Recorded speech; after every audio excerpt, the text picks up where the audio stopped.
आदाब नाज़रीन, आप देख रहे हैं गुलिस्तान न्यूज़। 2:30 बज चुके हैं। खबरनामा लेकर मैं आपका मेज़बान गौहर कुची आपकी खिदमत में हाजिर। तफसीलात से पहले नजर डालते हैं सुर्खियों पर।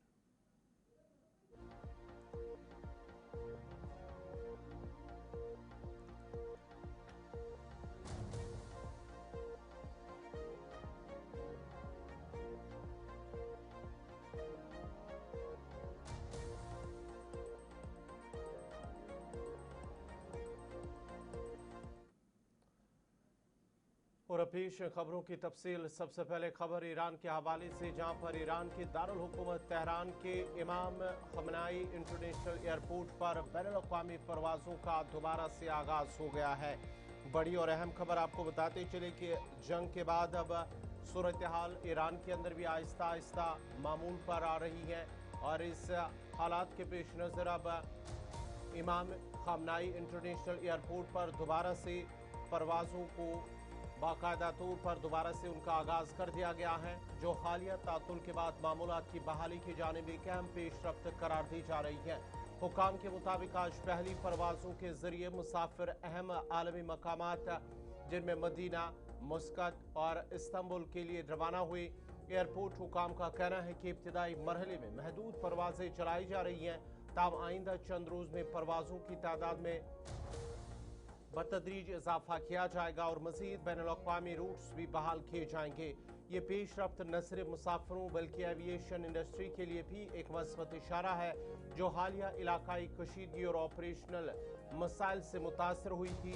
इब्तिदाई परवाज़ों के मुसाफिरों ने खुशी और इत्मीनान का इज़हार करते हुए कहा कि परवाज़ों की बहाली से ईरान का दोबारा अहम इलाकाई मराकज़ से राब्ता बहाल हो रहा है, जो मजहबी सफ़र, तिजारत और सयाहत के लिए निहायत अहम है। हुकाम ने यह भी वाज़ेह किया है कि तमाम हिफाजती और सिक्योरिटी इक़दाम बरकरार रखे गए हैं ताकि ऑपरेशन बिला रुकावट जारी रहे। माहिरीन के मुताबिक बैनुल-अक़वामी परवाज़ों की मुकम्मल बहाली का इन्हिसार खत्ते की सूरत हाल और सफरी तलब पर होगा। ताम तेहरान के मरकजी एयरपोर्ट से परवाज़ों की बहाली एक मोहतात मगर अहम कदम है, जो जल्द मुकम्मल बहाली की उम्मीद को तक़वियत दे रहा है।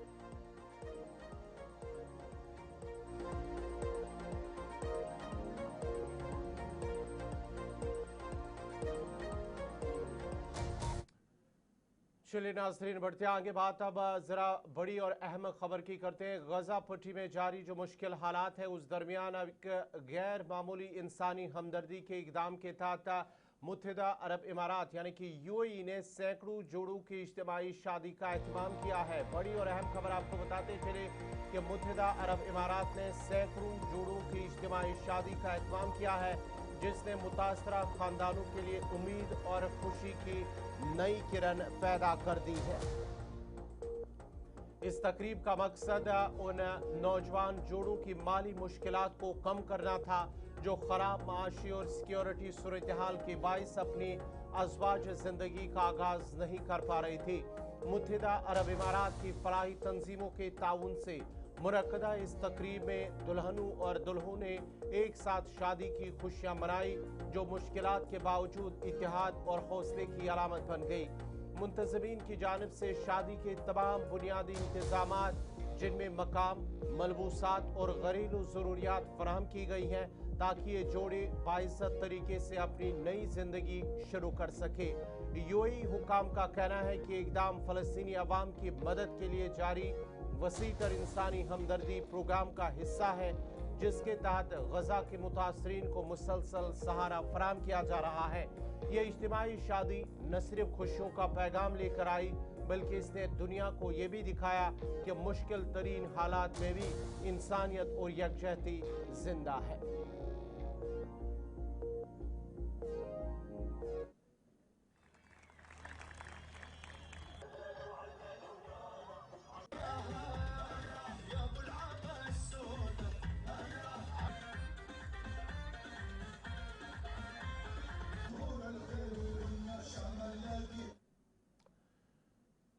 अब जरा जम्मू कश्मीर की खबरों पर भी नजर डालते हैं और जम्मू कश्मीर पुलिस के काउंटर इंटेलिजेंस कश्मीर विंग ने एक दहशतगर्दी से जुड़े मामले की तहकीकात के सिलसिले में सेंट्रल जेल श्रीनगर में तलाशी कार्रवाई अंजाम देते हुए डिजिटल मवासलाती आलात जब्त कर लिए हैं। बड़ी और अहम खबर आपको बताते चले कि सीआई की जानिब से जो कार्रवाई की गई है, हुकाम के मुताबिक ये कार्रवाई national investigation agency NIA act के तहत कायम खुसूसी अदालत के वारंट पर अमल में लाई गई है और ये केस FIR नंबर 06/2023 के तहत पुलिस स्टेशन सियाह के कश्मीर में दर्ज है। हुकाम ने बताया है कि तकनीकी इतलात की बुनियाद पर जेल के मुख्तलिफ बैरकों और हिस्सों में जेल इंतजामी के ताउन से तलाशी ली गई है, जहां से मुश्तबा डिजिटल डिवाइसेस और दीगर काबिल एतराज मवाद बरामद हुआ है। बरामद शुदा आलात को फॉरेंसिक जांच के लिए भेजा जाएगा ताकि मुमकिन रवाबित और किसी बड़े नेटवर्क का सुराग लगाया जा सके। साथ ही इस बात की भी तहकीकात शुरू कर दी गई है कि ये आलात जेल के अंदर कैसे पहुंचे और इसमें किन सहूलतकारों का किरदार रहा। हुकाम का कहना है कि ये कार्रवाई हसास मकामात खुसूसन जेलों में मवासलाती आलात के गलत इस्तेमाल को रोकने और दहशत गर्दी से मुतल्लिक सरगर्मियों की बीच जो इस इकदामात का हिस्सा है, जो जारी तहकीकात है और जारी दहशत गर्दी के खिलाफ जो पुलिस की जानिब से कार्रवाइयाँ है उसका एक हिस्सा और ये कार्रवाई आगे भी जारी रहेगी।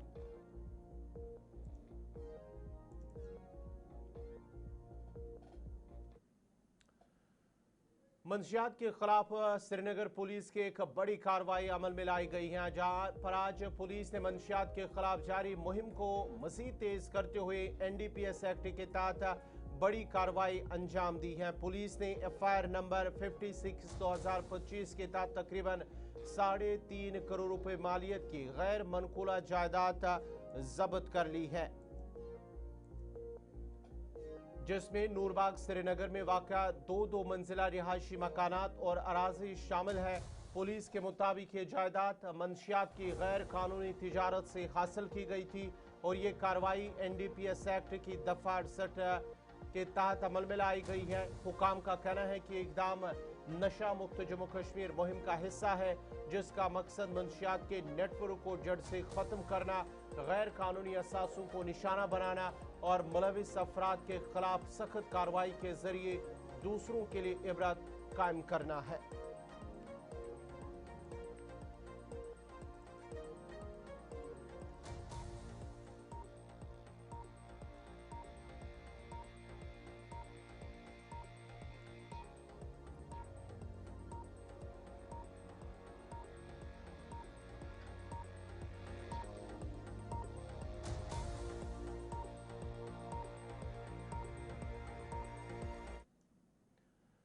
मंशिया से पाक जम्मू कश्मीर मुहिम के एक हिस्से के तौर पर सांबा में एक पैदल मार्च का इनेकाद किया गया। इस मुहिम का बुनियादी मकसद जम्मू कश्मीर से मंशियात के मसले का खात्मा और नौजवानों में शऊर बेदार करना।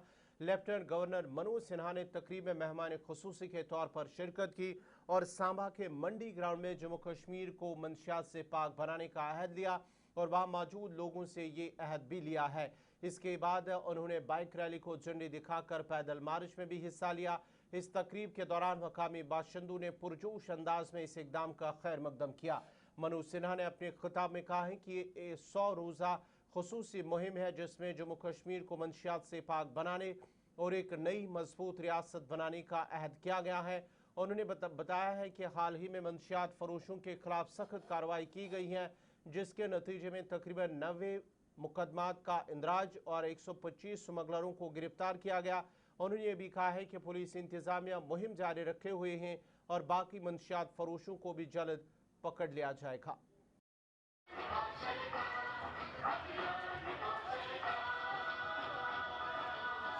मैं सभी लोगों को बहुत अपने हृदय से धन्यवाद करती हूँ जो इन लोगों ने यहाँ पे आके पार्टिसिपेट किया, इतने उत्साह के साथ, इतने जोश के साथ पार्टिसिपेट किया।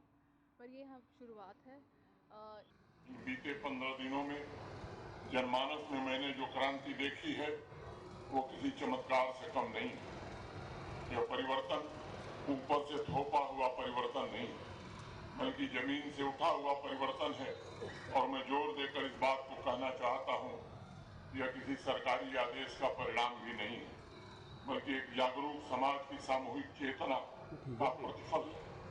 रजौरी से लेकर रामबन तक, किश्तवाड़ से लेकर कठुआ तक, छोटे कस्बों से लेकर बड़े शहरों तक, हर जगह नशे के खिलाफ एक नई ऊर्जा, एक नई जागरूकता, एक नई जिम्मेदारी का भाव दिखाई पड़ रहा है। जम्मू कश्मीर पुलिस और सिविल एडमिनिस्ट्रेशन के हमारे सभी साथियों ने मिलकर निर्णायक कार्रवाई भी की। मैं आपको बताना चाहता हूं कि पूरे जम्मू संभाग के आंकड़े को देखा जाए तो 11 अप्रैल से 22 अप्रैल के बीच 10 दिनों में 90 से ज्यादा मामले पंजीकृत किए गए। 125 से ज्यादा नशा तस्करों को गिरफ्तार किया गया है। सुनियोजित अभियान चलाकर 3 करोड़ रुपए से ज्यादा की ड्रग्स बरामद की गई है। लगभग 1 करोड़ से ज्यादा की चल और अचल संपत्ति जब्त कर ली गई है। नशे के तस्करों द्वारा खड़े किए गए 13 विशाल महल भी आज जमीन पर दिखाई नहीं पड़ रहे हैं। 12 दिनों में 798 ड्रग और केमिस्ट शॉप का निरीक्षण भी हुआ है। 15 ड्रग स्टोर्स के लाइसेंस निरस्त कर दिए गए हैं।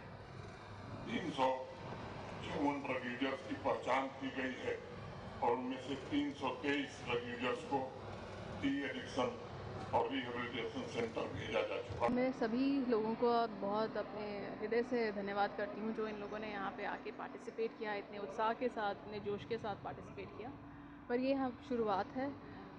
ये जो स्पिरिट है, ये जोश बना रहना चाहिए। ये 100 दिन का जो कैंपेन है, इसमें पार्टिसिपेशन आपका सहयोग, आपका सपोर्ट पूरे डिस्ट्रिक्ट एडमिनिस्ट्रेशन के लिए बहुत ज़रूरी रहेगा और तभी हम जो इस मुहिम में कामयाब होंगे। Thank you. मैं मीडिया के माध्यम से सांबा की समस्त जनता का अभिवादन करता हूं कि उन्होंने एक जन सैलाब के तौर पर इस नशा मुक्त जम्मू एंड कश्मीर अभियान से जुड़े। इसके अलावा जैसा ऑनरेबल एलजी साहब ने बोला और हमारे डीजी साहब ने भी फरमाया कि अब कानूनी प्रक्रिया बहुत सशक्त हो रही है और पूरे प्रशासन के जितने भी स्टेक होल्डर्स हैं वो सभी मिलकर इंश्योर कर रहे हैं कि पूरे क्राइम और क्रिमिनल नेटवर्क पैराफर्नीलिया को नेस्तनाबूद किया जाए। सर, कुछ जैसे यहाँ पर ड्रग हॉटस्पॉट्स हैं सर, यहाँ पर किस तरह से कार्रवाई को अंजाम दिया जाए? मैं मीडिया के माध्यम से बताना चाहता हूँ कि विगत 11 अप्रैल से हमने तकरीबन 13 FIR करी हैं जिसमें 19 लोगों को अरेस्ट किया है और इसके अलावा तकरीबन 45 लाख रुपए की संपत्ति का सीज़र किया है। 28 डॉजियर्स हमने प्रोसेस किए हैं जिसमें 50 से ऊपर RC और ड्राइविंग लाइसेंस कैंसिल किए गए हैं और अभी आप आने वाले समय में देखेंगे कि इस मोमेंटम को और सशक्त किया जाएगा। सर, कुछ ड्रग पैडलर्स ये अभियान जो है नशा मुक्त अभियान जम्मू कश्मीर में 11 अप्रैल को ये लॉन्च किया गया था और इसके पहले हमारा जम्मू डिस्ट्रिक्ट से भी शुरुआत की गई और इसके साथ कठुआ भी हुआ, उधमपुर भी हुआ। ये बाकी के तमाम डिस्ट्रिक्ट, आज सांबा की बारी थी। इस सांबा में आज हज़ारों की तादाद में हमारे नौजवान, बुज़ुर्ग, बच्चे, बच्चियाँ इस अभियान में शामिल हुई और हम मनोज सिन्हा साहब का बेहद शुक्रगुजार हूँ कि जिन्होंने ये लीड ली है कि हम इस नशा मुक्त जो है रियासत जम्मू कश्मीर को नशा मुक्त बनाएंगे। 100 दिन के अंदर का टारगेट दिया गया है। आज 15 दिन हुए हैं। तो मुझे मनोज सिन्हा जी ने एक 100 दिन का आह्वान किया था जिसमें नशा मुक्ति अभियान जो है वो जम्मू कश्मीर के अंदर चला जाएगा और ये लगभग आज 15 दिन इसके कंप्लीट हुए हैं। और आज माननीय उप राज्यपाल जी खुद अपनी पूरी टीम के साथ डिवीजन कमिश्नर DG साहब और पूरा जो सिविल एंड पुलिस एडमिनिस्ट्रेशन था, आज उन्होंने यहाँ पर डिप्टी कमिश्नर सांबा जी द्वारा आयोजित एक बहुत बड़ा सम्मेलन जागरूकता अभियान के लिए और एक बहुत बड़ी पद यात्रा का यहाँ आयोजन किया गया था। LG साहब ने सबसे पहले कैली ग्राउंड में शपथ दिलाई सबको कि हम नशा मुक्ति अभियान में अपना योगदान देंगे और उसके साथ साथ लोगों को संबोधित करते हुए उन्होंने ये कहा कि एक बहुत बड़ा खतरा जो है हमारे देश के ऊपर और ख़ास करके युवा पीढ़ी के ऊपर जो मंडरा रहा है। कहीं ना कहीं पड़ोसी देश पाकिस्तान पीपल्स डेमोक्रेटिक पार्टी का एक रोज़ा कन्वेंशन अनंतनाग के डाक बंगलों में मुनक्किद हुआ है, जहां पार्टी सदर महबूबा मुफ्ती ने पार्टी कारकुनान से खिताब भी किया है। अपने खिताब में महबूबा मुफ्ती ने सोपोर में 6 नौजवानों को PSA के तहत गिरफ्तार करने की शदीद तनकीद करते हुए कहा कि उन नौजवानों की ज़िंदगी को तबाह किया गया है और ऐसे हज़ारों नौजवान हैं जिन्हें PSA और दीगर कवानीन के तहत जेलों में बंद किया जाता है। उन्होंने कहा है कि मौजूदा वक्त में जम्मू कश्मीर के लोग मुश्किलात के शिकार हैं, मगर उनके दुख दर्द और मुश्किलात का अजाला करने के लिए कोई नहीं है।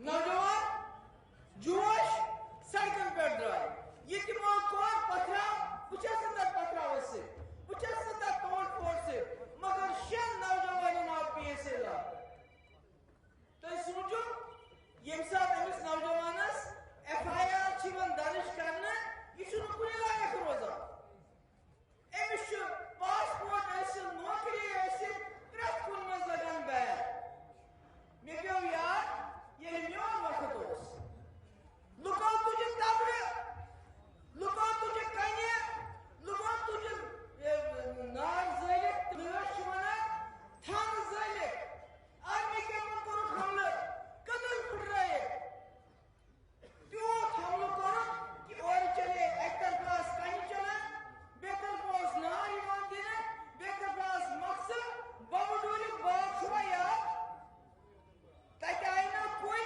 करे पत्तक नार देना मगर तीओ करे आत्मशुद्ध का शक भूल चले गलत चले मगर तो ये वुचो PSA लानस मस कसा कंजूसी कर में कंसा अगर खुदा जी नजात में PSA ऐसा लाइबे तेलेशन सासवरी नौजवान बनकर मुसीबत मस बल्कि मेरी FIR वापस पहुंचा सन नौजवान मगर अजी कुछ हुक्मरान रात सोमवार में शन नौजवान ना PSA लागने दिक्कत लायक रूप में तीन जिंदगी क्या आठ वाली दावली पदम तो शुरू खता की तो ताय आसन तुम मकलेंगे वहीं के जो सिचे ये जेलों में जलीज गमिश ये बचवाल छी ये बड़ी बात छ बने में तिमंत में के बुलावा 7 जनवरी 15 अगस्त दिल पे ठाका करीब सब खानस में रिपोर्ट वही भी जवान हुदा बुजुर्ग का उठा लग खो जात बात तो इस बसन मस्जिद में नमाज पढ़ने तो इस बनावन मस्जिद कमेटी तो इस दबाने मस्जिद कितने कावन किए ये तशु महनस में गरीब चोर पोरे जीवन करो खानदार मगर मैं तो तकम से दाखिल मानसून मस्जिद कमेटी में जैसा कानून नहीं क्या इस दबान से telephone number bank account detail photo यून साइज यानी मुश्किलात आत्मशुद्ध का शक मुश्किलात बेरोजगारी छे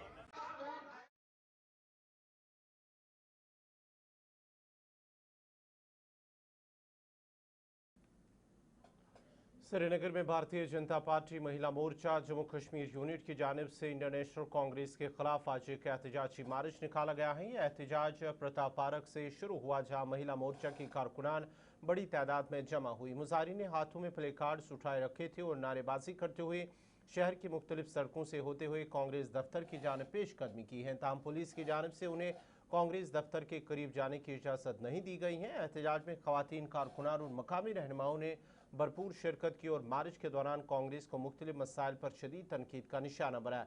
मुजाहिरीन का कहना था कि वो अपनी आवाज़ बुलंद करने और मुतालबात के हक में यह एहतजाज कर रही हैं।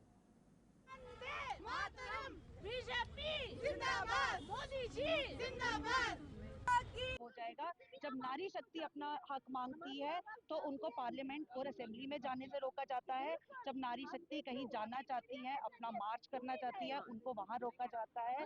तो विपक्ष हमेशा यही चाहता है कि जो महिलाएं हैं वो एक कन्फाइंड जोन में रहें, वो एक बंद कर रहें, बाहर खुले में ना आए, वो अपनी आवाज ना उठा पाए। धोखा क्या दे रहे हैं? उस बिल में जो 2023 में पास हुआ था उसमें ये था सेंसेक्स और डीलिमिटेशन के बाद ये बिल होगा, लेकिन हम भी जानते हैं कि इस प्रक्रिया में बहुत समय लगता है। तो कहीं ना कहीं हमारे प्रधानमंत्री की ये सोच थी कि ये जो बिल है वो इम्प्लीमेंट जो है 2029 की आने वाली इलेक्शंस में ही हो जाए, ताकि महिलाओं को 33% का जो रिजर्वेशन है वो 2029 में ही मिल जाए। हमारी यही एक मैसेज थी जो हम बहनों को एक हक दिया गया था, जो हमारे प्रधानमंत्री नरेंद्र मोदी जी ने हम बहनों का जो हक रखा था, जो उन्होंने ये पार्लियामेंट सेशन में जो आप देख ही सकते हैं 16, 17, 18 के जो 3 दिन हम महिलाओं के रचाइश में रखे गए थे, लेकिन कांग्रेस पार्टी ने और समाजवादी पार्टी ने जो वुमेन्स एंटी अलायंस चलाई यहाँ पे, जो उन्होंने हमारा हक रोका, हम उनसे यही आज यहाँ प्रोटेस्ट का जवाब मांगने आए थे। उन्होंने हम बहनों का इन 70 करोड़ जितनी महिलाएं जितनी बहनें थी उनका हक क्यों उन्होंने रोक के रखा। जो हमारे प्रधानमंत्री नरेंद्र मोदी जी ने जो एक विजन लिया था, हम महिलाओं को एक मौका दिया था पार्लियामेंट में बैठने का, अपनी बात रखने का, लेकिन ये लोग चाहते ही नहीं थे कि हम बहनें जो है वो आगे आए, वो अपनी हक की लड़ाई लड़े। जब वहाँ बिल पेश किए गए, आरक्षण कांग्रेस ने नहीं दिया, क्योंकि कांग्रेस को डर है कहीं ये महिला असेंबली में आई, पार्लियामेंट में आई तो हमारा क्या होगा। हम सब जानते हैं मोदी जी सबसे पहले प्रेफरेंस औरत को देते हैं, बहन समझ के उनको आगे लाते हैं। हमें पता है हमारे दिल्ली में जो चीफ मिनिस्टर साहिबा है वो हमारी महिला ही है, तो हमारी जो फाइनेंस मिनिस्टर है वो भी महिला ही है। यहाँ स्टेट में आपको पता है दरक्षा इंद्राबी जी है, उनका काम भी सबको पता है कितना अच्छा चल रहा है। कांग्रेस चाहती नहीं हम महिलाओं को आगे करने के लिए, उनको जैसे डर लगता है। इधर राज्यसभा मेंबर चौधरी मोहम्मद रमजान ने कहा है कि ख्वातीन को बाइख्तियार बनाना वक्त की ज़रूरत है, ताहम रिजर्वेशन बिल को मुनसिफाना और शफाफ अंदाज में नाफिज किया जाना चाहिए ताकि हकीकी मुस्तकीन को फ़ायदा मिल सके। मगर मरकजी हुकूमत वुमेन रिजर्वेशन बिल की आड़ में खतबंदी करना चाहती थी जो उनके दायरे इख्तियार में नहीं है और अपनी पार्टी को फ़ायदा पहुँचाना चाहते थे। देखिए, वुमेन रिजर्वेशन बिल जो है ना वो रिजेक्ट नहीं हुई। वुमेन रिजर्वेशन बिल जो है ना वो 2023 में यूनानिमसली पार्लियामेंट ने पास की, लेकिन बदकिस्मती की वजह यह है कि जो गवर्नमेंट इस वक्त की है उन्होंने उसको इम्प्लीमेंट नहीं किया। जो 2023 का जो पार्लियामेंट का पास करदा ये रेजोल्यूशन है ना उसमें उन्होंने कहा है कि 1/3 जो सीटें हैं वो रिजर्व रखी जाए आउट ऑफ 543 जो एग्जिस्टिंग नंबर है इस वक्त पार्लियामेंट का, उसमें से 1/3 रिजर्व की जाए फॉर वुमेन्स। 16 अप्रैल को गवर्नमेंट ऑफ इंडिया ने उसके मुतालिक एक नोटिफिकेशन भी निकाला वुमेन उस जो 2023 में पास, लेकिन इम्प्लीमेंटेशन नहीं किया। अब जो उन्होंने फिर वो दूसरी बिल लाई थी वो बदनीयती पर मुबनी थी, क्योंकि वो बिल जो उन्होंने लाई थी उन्होंने कहा था कि इसमें हम 543 से 840 के करीब सीटें बढ़ाएंगे और उसी में से हम रिजर्व रखेंगे 1/3। देखिए, बजाय इसके कि इसमें कमीशन बनाए, और जब कमीशन बनता है उसमें रिटायर्ड एक सुप्रीम कोर्ट का जज होता है, इसके अलावा चीफ इलेक्शन कमीशन उसका मेंबर होता है, और भी सीनियर लेवल के गवर्नमेंट उस वक्त ब्यूरोक्रेट उस पर लगा दिए 2-3 आदमी, प्लस इसमें एमपीज भी, जिस स्टेट का डिलिमिटेशन करना होता है उसमें 2-3 एमपीज भी उसमें होते हैं, और रियासती असेंबली के स्पीकर को ये एक तरह है वो अपनी असेंबली में से 2-3 एमएलए को भी इस कमीशन में नॉमिनेट कर सकता है। ये इन्होंने नहीं किया, ये गवर्नमेंट के जरिए अब वो इख्तियार भी खुद लेना चाहते थे। ये तो एक कॉन्स्टिट्यूशनल एक मामला है, गवर्नमेंट कैसे कर सकते, और कॉन्स्टिट्यूशनल ये जो मसला है इसके लिए 2/3 मेजॉरिटी होनी चाहिए जो उनके पास है ही नहीं। ये इसी गारब में करना चाहते थे कि हम ये करेंगे और डिलिमिटेशन का। नाज़रीन, इसी के साथ ही खबरनामा इख्तिताम पज़ीर हुआ चाहता है। अपने मेज़बान को हर कुछ को इजाज़त दीजिए। अल्लाह हाफ़िज़।